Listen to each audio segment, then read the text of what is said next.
사사기 14장 1절부터 14절 말씀 한 절씩 교독하도록 하겠습니다. 제가 먼저 읽습니다.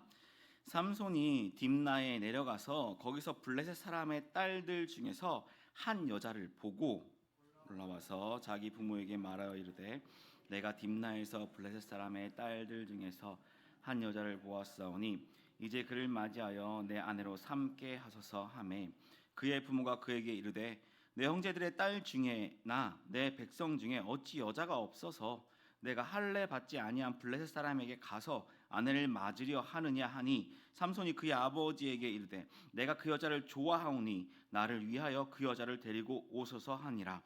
그때에 블레셋 사람이 이스라엘 다스린 까닭에 삼손이 뜸을 타서 블레셋 사람을 치려 함이었으나 그의 부모는 이 일이 여호와께로부터 나온 것인 줄을 알지 못하였더라. 삼손이 그의 부모와 함께 딥나에 내려가 딥나의 포도원에 이른즉 젊은 사자가 그를 보고 소리 지르는지라. 여호와의 영이 삼손에게 강하게 임하니 아무것도 없이 그 사자를 염소 새끼를 찢는 것 같이 찢었으나 그는 자기가 행한 일을 부모에게 알리지 아니하였더라. 그가 내려가서 그 여자와 말하니 그 여자가 삼손의 눈에 들었더라. 얼마 후에 삼손이 그 여자를 맞이하려고 다시 가다가 돌이켜 그 사자의 죽음을 본즉 사자의 몸에 벌떼와 꿀이 있는지라. 손으로 그 꿀을 떠서 걸어가며 먹고 그의 부모에게 이르러 그들에게 그것을 들여서 먹게 하였으나 그 꿀을 사자의 몸에서 떠왔다고는 알리지 아니하였더라. 삼손이 아버지가 여자에게로 내려가며 삼손의 청년은 이렇게 행하는 풍속이 우리가 삼손을 보고 30명을 데려와서 친구를 삼아 그와 함께 하게 한지라. 삼손이 그들에게 이르되 이제 내가 너에게 수수께끼를 내리니 잔치하는 이래 동안에 너희가 그것을 풀어 내게 말하면 내가 배우 30벌과 겉옷 30벌을 너에게 주리라. 그러나 그것을 능히 내게 말하지 못하면 너희가 내게 배우 30벌과 겉옷 30벌을 줄지니라 하니 그들이 이르되 내가 수수께끼를 내면 우리가 그것을 들으리라 하매 삼손이 그들에게 이르되 먹는 자에게서 먹는 것이 나오고 강한 자에게서 단 것이 나왔으니 그들의 사흘이 되도록 수수께끼를 풀지 못하였더라. 아멘. 할렐루야. 오늘도 예배의 자리에 나오신 성도님들에게 하나님의 큰 사랑과 은혜가 가득하시길 소망합니다. 내가 그럴 줄 알았다. 언제 이런 말을 하죠? 언제 이런 말을 들어보셨나요? 내가 그럴 줄 알았어. 무슨 일을 했는데 그 결과가 좋지 않게 나오면 이런 말을 합니다. 내가 그럴 줄 알았다. 네가 그럴 줄 알았다. 이렇게 말하죠. 이 말을 좀 들어보셨나요? 저는 참 많이 들어봤거든요. 어릴 적에 제 장난이 좀 심했거든요. 이런저런 장난을 치다가 제가 다치면 어머니께서 야 내가 그럴 줄 알았다 라고 말씀하셨죠. 내가 조심하라고 했지? 라고 어머니께서는 오히려 저를 혼내셨습니다. 어린 저는 당연히 잘 될 거라고 생각했던 일이지만 어른이 보았을 때, 부모님이 보았을 때 그 결과가 어떻게 될지 뻔하게 보였던 것이죠. 오늘 말씀 속에서 우리가 삼손을 보았을 때 그가 하는 모든 일에 내가 그럴 줄 알았다. 이방 여자를 사랑하니까 네가 벌을 받지. 네가 그럴 줄 알았다. 네가 나스린인데 하지 말아야 할 일들 네가 하니까 지금 그런 일을 당한 거야 라고 말해줄 법한 그런 일들을 삼손이 하고 있는데 말씀을 보면 그것이 하나님의 뜻이다 라고 말씀하고 있고 또 말씀을 보면요 하나님의 영이 임했다 그래서 그를 더 부추긴 것처럼 이렇게 말씀하고 있는 것 같습니다. 그래서 오늘 말씀의 제목이 삼손의 수수께끼인 것입니다. 삼손이 수수께끼를 내기도 했지만 삼손이 하는 일이 좋지 않은 악한 일인데도 불구하고 하나님께서는 삼손을 벌하지 않으시니까요. 오늘 말씀 속에 숨어있는 수수께끼를 통해서 하나님의 뜻을 만나는 시간 되시길 바랍니다. 삼손은 태어나기 전부터 특별한 사람이었죠. 천사가 삼손의 출생을 알려주었고 엄마 뱃속에서부터 구별된 사람이었습니다. 나실인으로 부름받았잖아요. 40년 동안 블레셋의 압제 속에서 이 삼손이라는 특별한 아이의 출생은 무언가 특별한 일이 일어날 것 같은 큰 기대감을 품게 만듭니다. 그런데 그런 기대 속에 있던 삼손이 드디어 성인이 되어서 처음으로 성경에 기록되고 있는데 그 첫 번째 일이 무엇이냐면 결혼입니다. 우리가 1절과 2절 말씀 같이 한번 읽어보겠습니다. 삼손이 딥나에 내려가서 거기서 블레셋 사람의 딸들 중에서 한 여자를 보고 올라와서 자기 부모에게 말하여 이르되 내가 딥나에서 블레셋 사람의 딸들 중에서 한 여자를 보았사오니 이제 그를 맞이하여 내 아내로 삼게 하소서 하매. 삼손이 딥나로 내려갔어요. 지도를 잠깐 보실까요? 혹시 빨간색으로 칠한 곳 보이시나요? 딥나는 삼손이 태어난 저 소라라는 곳에서 서쪽으로 10km 정도 떨어진 곳입니다. 그리고 이 그림에서 보는 것처럼 이 딥나 지역은 유다 지파와 단 지파의 경계에 있죠. 그래서 단 지파 안에 들어가 있는 성읍이었습니다. 그런데 이 단 지파가요 블레셋에게 멸망당해서요 나중에는 저 북쪽으로 도망가게 되거든요. 삼손은 블레셋 사람들이 다스리고 있는 이 딥나를 향해서 갔던 것입니다. 그가 왜 그곳에 갔는지, 무엇을 하러 갔는지 정확히는 알 수 없지만 삼손은 그곳에 가서 한 여자에게 마음을 뺏깁니다. 우리 드라마에서 보는 것처럼 그냥 첫눈에 딱 반해버린 거죠. 그런데 1절과 2절 말씀을 보면 제가 말씀에 노란색으로 칠해놨는데요, 보았다라는 표현이 반복되는 것을 볼 수가 있습니다. 삼손은 눈에 보이는 것을 따라 살아가는 자다라고 말해주는 것이죠. 그런데 문제는 그 여인이 블레셋 여인이라는 것입니다. 유대인이고 나실인이고 누구보다 하나님의 말씀을 지키고 살아야 하는 그가 이방 여인과 결혼을 하겠다라는 것이죠. 무엇보다 그 이유가 너무나 기가 막히죠. 그의 눈에 보기 좋았다라는 것입니다. 이게 무슨 말이에요? 너무 이뻤다라는 것입니다. 그는 지금 다른 어떤 것도 중요하지 않습니다. 자신의 신분, 자신의 위치, 자신의 사명, 그 어느 것도 중요하지 않습니다. 그냥 내 눈에 좋은 여자, 나는 그 여자와 결혼해야겠어라는 것이죠. 이것은 로미오와 줄리엣, 국경을 넘는 사랑, 이런 애틋한 사랑을 이야기하는 것이 아닙니다. 그가 나실인이라는 것을 떠나서 하나님의 백성이라면 있을 수 없는 일을 하고 있는 것이죠. 사랑이라는 이름으로 그 죄악을 덮어버릴 수는 없는 것입니다. 요즘 미디어나 학교에서 성소수자 이야기를 참 많이 하니까요. 중고등부 학생 중에서 동성애에 대해서 긍정적인 의견을 가진 학생들이 많이 있다는 설문 결과가 나오고 있습니다. 이것은 신앙을 떠나서 있을 수 없는 일이죠. 예전에 한 친구가 저에게 이런 말을 했어요. 목사님, 자기들끼리 사랑한다고 하는데 그냥 좀 놔두면 안 돼요? 자기들끼리 사랑한다는데요. 그래서 제가 뭐라고 했냐면 안 돼라고 얘기했습니다. 그건 잘못된 거야. 먼저는 하나님께 죄를 짓는 것이다. 하나님께 죄라고 말씀하셨어. 그리고 다음은 이 동성애 때문에 벌어지는 잘못된 일들이 너무나 죄악되기 때문에 안 돼라고 말한 적이 있었습니다. 동성애에 대해서, 젠더 이슈에 대해서 우리는 분명하고 단호하게 대처해야 합니다. 하나님의 백성인 우리가 그것에 대해서 미온하게 대처한다면 걷잡을 수 없는 일이 되고 마는 것입니다. 오늘 뉴스의 기사에 이런 기사를 보았습니다. 사진 한번 보여주실까요? 네. 영국 대법원이 평등법상 여성의 정의는 생물학적 여성이라고 판결을 내렸대요. 이게 어떤 거냐면요, 트랜스젠더들로 인해서 여성들이 누려야 하는 것들을 자신들이 누리지 못하게 되니까 이걸 재판을 했다라는 거죠. 그리고 나서 이렇게 판결이 났대요.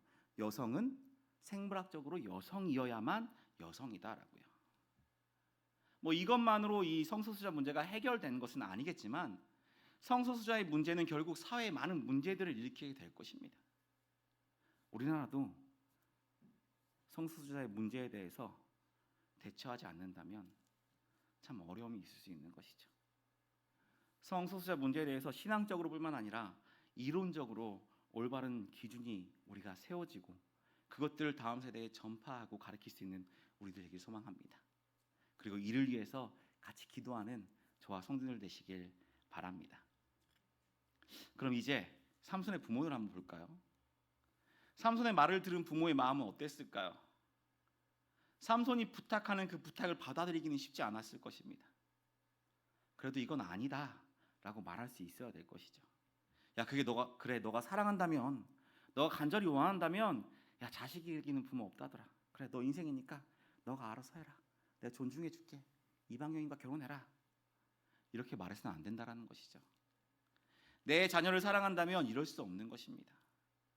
이것은 감정이나 기분을 벗어나서 잘못된 선택을 하고 있기 때문에 그렇습니다. 우리들도 그렇습니다. 하나님의 백성이기 때문에 더욱더 하나님의 말씀을 지켜야 하는 것입니다. 이것은 그냥 믿지 않는 사람과 결혼해서는 절대 안 됩니다 라고 말씀을 드리는 것이 아닙니다. 이것은 정치적인 이슈를 말하는 것도 아닙니다. 거룩한 삶을 이어가느냐 그렇지 못하느냐의 경건의 문제가 이것에 달려있다는 것입니다. 그래서 삼손의 부모는 이렇게 말하죠. 3절 말씀 한번 읽어보겠습니다. 그의 부모가 그에게 이르되 내 형제들의 딸 중에나 내 백성 중에 어찌 여자가 없어서 내가 할례 받지 아니한 블레셋 사람에게 가서 아내를 맞으려 하느냐 하니 삼손의 그의 아버지에게 이르되 내가 그 여자를 좋아하오니 나를 위하여 그 여자를 데려오소서 하니라. 아버지가 뭐라고 해요? 안 된다라고 말하는 것입니다. 그런데 이에 대해서 삼손이 뭐라고 대답하나요? 삼손이 그의 아버지에게 이르되 내가 그 여자를 좋아하오니 나를 위하여 그 여자를 데려오소서. 이게 누구의 입에서 나오는 말인가요? 삼손이요. 하나님께 택함 받은 백성, 이스라엘의 사사, 이스라엘을 압제하고 있는 그 이방 나라의 여인을 아내로 맞이하겠다라고 고집 피우고 있는 사람이 누구도 아닌 삼손이라는 것입니다. 여기서 삼손이 말하는 내가 그 여자를 좋아하오니 라는 말은 원래 의미대로 해석하면요, 내 눈에 좋다, 내 눈에 옳게 보인다 라는 말입니다. 이 말씀은 7절에도 나오는데요, 7절 말씀도 한번 읽어볼까요? 읽겠습니다. 시작. 그가 내려가서 그 여자와 말하니 그 여자가 삼손의 눈에 들었더라. 여기서 눈에 들었더라, 이것도 내 눈에 좋았다라는 말입니다. 삼손은 보고 자신이 본 것이 좋다, 자신이 본 것이 옳다라고 생각한 것입니다. 그런데요, 이 말은요 사사기의 핵심이 되는 말씀과 같습니다. 사사기 21장 5절 말씀 한번 볼까요? 앞에 같이 보시겠습니다. 읽어보겠습니다. 시작. 그때에 이스라엘에 왕이 없으므로 사람이 자기 소견에 오를 대로 행하였더라. 아멘. 자기의 소견에 오를 대로 했다라는 이 말이 내 눈에 좋을 대로 했다라는 말입니다. 삼손의 이런 모습은 이스라엘 백성들이 지금 어떤 모습인지를 그대로 반영해주고 있는 것입니다. 그는 어려서부터 자신의 출생의 비밀을 다 들었을 것입니다. 아기를 낳지 못하는 부모였지만 하나님께서 자신을 낳게 하셨다는 것, 그것도 나실인으로 불러주셨다는 것, 그가 사사라는 것을 다 들었을 것입니다. 동네 방네 소문도 자자했겠죠. 저 집은 하나님께서 아이를 낳게 해주셨대, 저 집 아이는 사사래, 나실인이래, 이렇게요. 이 말씀은 13장 5절 말씀 보면 알 수 있는데요, 13장 5절 말씀 앞에 있습니다. 같이 한번 읽어보겠습니다. 보라, 내가 임신하여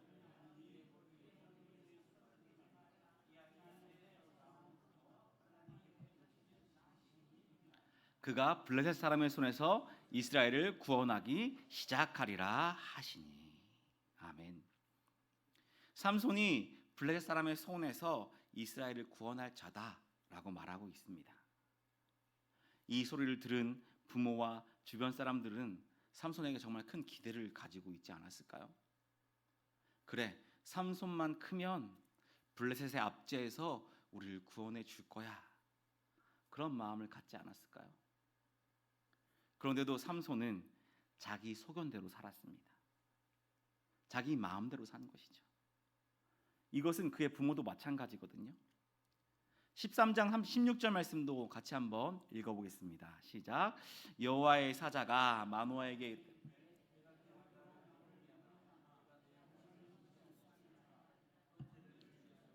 마땅히 여호와께 드릴지니라 하니 이는 그가 여호와의 사자인 줄을 마노아가 알지 못하였더라. 아멘. 여호와의 사자가 불임인 아내가 자식을 낳을 것이다 라고 말했고요, 그 자식이 나실인이다. 나실인으로서 부름 받았다라고 말했는데요. 마노아는 그가 여호와의 사자인 줄을 몰랐다라고 말합니다. 말씀의 여호와의 사자가 나에게 번제를 드리지 말고 누구한테 번제를 드리라고 해요? 하나님께 드리라고 하잖아요. 이렇게 말을 하고 있는데도 이게 하나님께서 하신 일이라는 것을 모르고 있었던 거예요. 오히려 그 여호와의 사자의 이름을 물어보면서 이렇게 말합니다. 13장 17절을 보면 이렇게 되어 있어요. 마노아가 또 여호와의 사자에게 말하되 당신의 이름이 무엇이니까 당신의 말씀이 이루어질 때에 우리가 당신을 존귀히 여기리다 하니 라고 말하는데요. 이 말은 당신의 말이 이루어진다면 이라는 의미를 가지고 있습니다. 여호와의 사자의 말을 믿지 못해서 그 말에 확신을 갖기 위해서 당신 이름이 뭡니까? 당신이 말한 그것이 이루어진다면 내가 그 이름을 존귀히 여길 것입니다 라고 얘기하는 것입니다. 하나님의 뜻을 듣고도 깨닫지 못하는 아버지, 그 밑에서 자란 나실인 삼손, 하나님을 온전히 따르지 못하는 삶, 자신의 눈에 좋을 대로 자기가 바라는 것을 위해 살아가는 삶, 그것은 하나님에 대한 자각이 없다는 것입니다. 이후의 말씀을 봐도요 똑같습니다. 아버지는 삼손의 그 말을 들어주잖아요. 유대인의 결혼은 부모님, 아버지가 결정하는 것입니다. 아버지가 오케이 하지 않으면 결혼할 수 없거든요. 그런데 삼손의 잘못된 뜻을 아버지가 따라주는 것입니다. 아버지 마노아와 삼손이 이렇다라면 이스라엘 백성들은 더 심했을 것입니다. 블레셋의 압제 속에서도 하나님을 찾지 않는 그들, 블레셋 사람들과 함께 살아가며 먹고 마시고 잔치를 하는 사람들, 그들은 자기의 눈에 좋아 보이는 것들을 쫓아 살아가는 자들이 된 것입니다. 내 눈에 좋아 보이는 것, 그것이 내 판단의 기준이 되고 나의 행동을 결정하는 기준이 되어버린 것입니다. 그렇다면 하나님의 백성으로서 살 수가 없는 것이죠. 자신의 선택이 하나님의 말씀에 반대될지라도 그것이 옳은 것이라 생각하고 그 길을 따라가며 살아가기 때문입니다. 그래서 우리는 여기서 한 가지 수수께끼 같은 문제를 만나게 되는 거예요. 4절 말씀을 같이 한번 읽어보겠습니다. 4절입니다. 시작. 그때에 블레셋 사람이 이스라엘 다스린 까닭에 삼손이 틈을 타서 블레셋 사람을 치려 함이었으나 그의 부모는 이 일이 여호와께로부터 나온 것인 줄을 알지 못하였더라. 아멘. 삼손은 자기 눈에 좋을 대로 자기 소견대로 블레셋 여인을 아내로 맞이하려고 했습니다. 그것은 하나님의 말씀에 반하는 일이잖아요. 그러니까 이후의 말씀을 보면 하나님께서 그게 벌을 내셨다, 또는 어떤 다른 방법을 통해서 그가 그것을 깨닫게 하셨다라는 말씀이 나와야 될 것 같은데, 말씀을 보면요 삼손이 블레셋을 치기 위해서 이 모든 일을 꾸민 것처럼 말씀하고 있습니다. 블레셋을 치기 위해서 부모님까지 속여가며 이 일을 꾸미고 있는 것처럼 말씀에 말하고 있다는 것이죠. 야, 너 블레셋 여자를 아내로 맞이하려고 하더니만 내가 그럴 줄 알았다 라고 말을 해줘야 될 것 같은데 그렇게 되지 않았다는 것입니다. 4절 말씀을 다시 보면요 마치 그가 한 일이 옳다는 것이죠. 그의 모든 일이 하나님을 위해서 삼손 스스로 한 일이라고 말하고 있는 것 같다라는 것입니다. 삼손이 자기의 소견대로 했는데, 하나님의 말씀대로 하지 않았는데 어떻게 그것이 하나님의 일이 된 것일까요? 그런데 이 수수께끼의 답은 사실은 그렇지 않다라는 것입니다. 삼손이 한 것이 아니다라는 것입니다. 4절 말씀을 다시 한번 띄워주시면요 말씀에 보면요 삼손이 틈을 타서라고 되어 있는데요, 히브리어 원문에서 보면 이 삼손이라는 단어가 기록되어 있지 않습니다. 이 단어가 번역이 될 때요, 성경에 쓰일 때요, 문맥을 따라가다 보니까 삼손이라는 말이 추가된 것이거든요. 그래서 다른 번역본을 보면 공동 번역이나 새 번역을 보면 이렇게 되어 있습니다. 우리 같이 다시 읽어볼까요? 시작. 그의 부모는 주님께서 블레셋 사람을 치실 계기를 삼으려고 이 일을 하신 줄을 알지 못하였다. 그때 블레셋 사람이 이스라엘을 지배하고 있었다. 기회를 보고 있었던 주체는 삼손이 아니라 하나님이셨다라는 것입니다. 여전히 하나님의 뜻을 깨닫지 못하는 삼손의 부모와 자기 눈에 좋을 좋을 대로 악을 행하는 삼손을 하나님께서 사용하셔서 블레셋을 치려고 하신다라는 것입니다. 이 말은 삼손도 당시에 이스라엘 백성들과 다를 바 없는 죄인된 삶을 살아가고 있었다라는 것입니다. 그가 하나님의 뜻을 이루기 위해서 그것을 한 것이 아니라는 것이죠. 그가 그렇게 악한 길을 행했음에도 불구하고 하나님은 그런 삼손을 통해서 하나님의 뜻을 이루신다라고 말씀하고 있는 것입니다. 그렇다면 내 눈에 좋을 대로 사는 것, 결국 하나님께서 선으로 인도하실 것이니까 그냥 그렇게 살면 되지 않을까요? 어차피 하나님께서 선으로 인도하실 건데요 라고 생각할 수 있습니다. 그런데 그렇게 살아서는 안 되는 것이죠. 그렇다면 사사기의 말씀, 오늘 말씀을 기록할 이유가 없는 거잖아요. 하나님께서는 오늘 말씀을 통하여서 내 눈에 좋을 대로 사는 것이 옳지 못하다라고 말씀해 주고 계신 것입니다. 왜냐하면 내 눈에 좋아 보이더라도 하나님의 눈에는 옳은 일이 아니기 때문입니다. 내 기준에 그것이 옳은 일이라고 생각할 수 있겠지만 하나님의 기준에는 한참은 모자란 일이 될 수 있기 때문입니다. 제가 저희 아이의 방에 들어가서 그 방을 볼 때마다 우리 아이에게 하는 소리가 있습니다. 무슨 말을 할까요? 저희 아이에게, 첫째 아이에게 방문을 열자마자 야, 바닥 좀 봐라, 청소 좀 해라, 이렇게 말합니다. 어릴 적 저희 어머니께서 저한테 하시던 말씀을 제가 저희 딸한테 똑같이 하고 있는 거거든요. 그럼 제가 몇 번을 얘기하면요, 저희 아이가요 정말 큰맘 먹고 막 청소를 해요. 아빠 쓰레기 봉투 좀 줘, 이렇게 쓰레기 봉투 갖다 주면 막 이것저것 담고 막 쓰레기 봉지 한 봉다리가 나와요. 그리고 나서는 또 핸드폰 보면서 놀고 있어요. 그럼 제가 다시 그 방에 딱 들어가죠. 그럼 어떨까요? 제 눈에는 똑같이 엉망입니다. 아이의 기준에서는 최선을 다해서 청소했겠지만 제 눈에서는 이 방은 여전히 더러운 방입니다. 그럼 어떻게 할까요? 야, 너 나가, 핸드폰 나가서 해. 그리고 청소를 하기 시작합니다. 하나님께서도 그런 것입니다. 내 눈에 아무리 정확하다고 하더라도 하나님 말씀에 그것이 아니라고 하신다면 그냥 아닌 것이죠.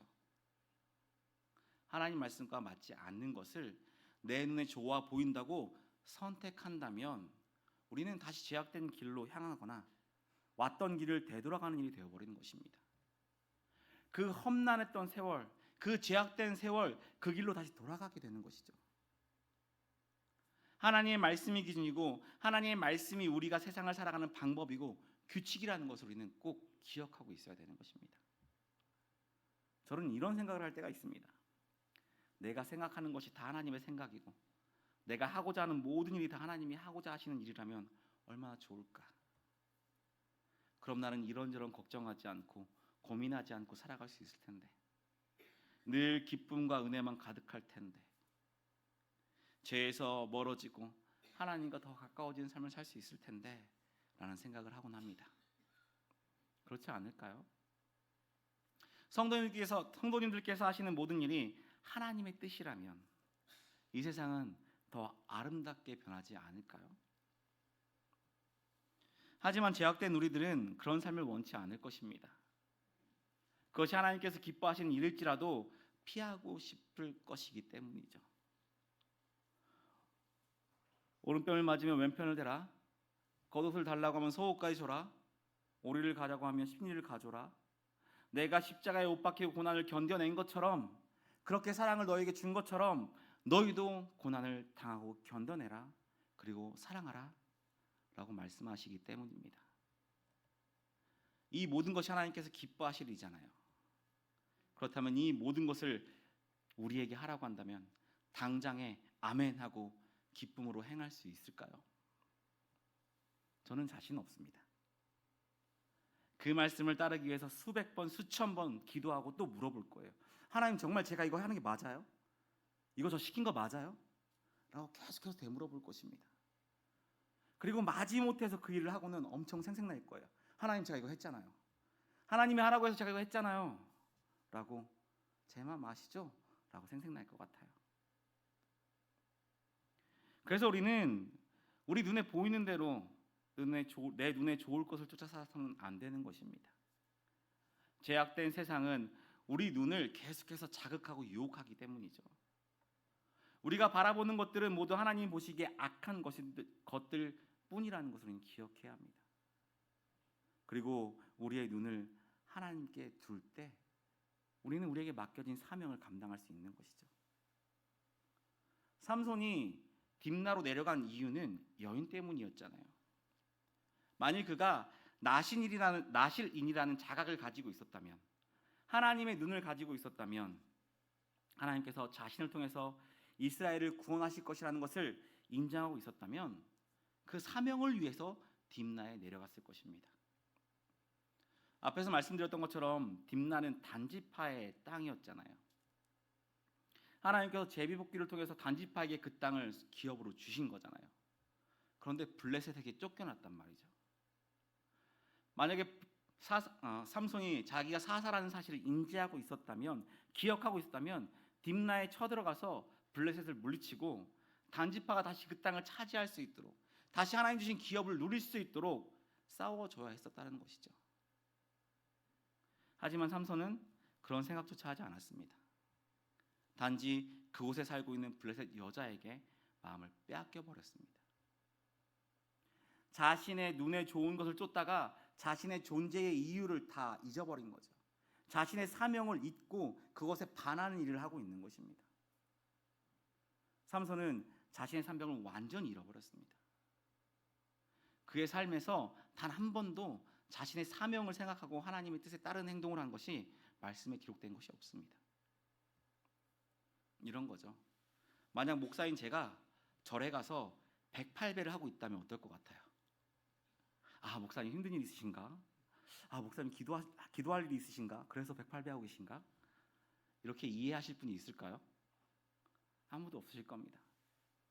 제가 108배를 하고 나서 성도님들 108배를 하니까요 마음에 평안이 찾아왔습니다. 108배를 하니까 살도 빠지고 더 좋아졌어요. 여러분도 하세요 라고 한다면 그게 맞는 말일까요? 제 존재 자체를 부정하는 말이 되고 제 존재 자체를 거부하는 행동이 되는 거잖아요. 그런데 우리의 삶이 그렇다라는 것입니다.